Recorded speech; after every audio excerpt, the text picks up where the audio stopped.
వెళ్ళిందా ఇది? ఏంటమ్మా నువ్వేనంట కదా పొద్దున్నే వంట చేయనివ్వట్లేదు. అవునా, దాని గురించి నీకేం తెలుసు? నన్ను అడుగు, నేను చెప్తా. దాని మేకప్లకి, దాని అమెజాన్ ఆర్డర్లకి అన్నయ్య డబ్బులన్నీ తగలబెట్టేస్తుంది. అది మామూలుది అనుకున్నావా? అవునా అమ్మా, మరి వదిన డబ్బులు తగలేస్తుంటే అన్నయ్య ఏం చేస్తున్నాడు? నేను అడుగుతానుండు. వదినా, వదిన గారు పిలిచారేంటండి? తినేహారండి? ఇంక చేతులు కడిగేసుకోండి.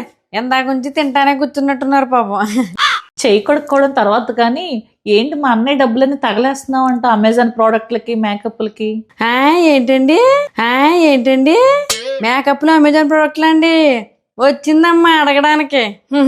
మేకప్లు మీరు వేసుకునే మేకప్లకి, మీరు కొని మేకప్లకి మా అన్నయ్య గారు వెళ్ళి ఆ మేకప్ తో పార్ట్నర్షిప్ మాట్లాడాడంట మొన్న. మీకు తెలుసా విషయం? మీ కొనలేక ఆయన ఎంత అప్పులు పాలైపోతున్నాడో.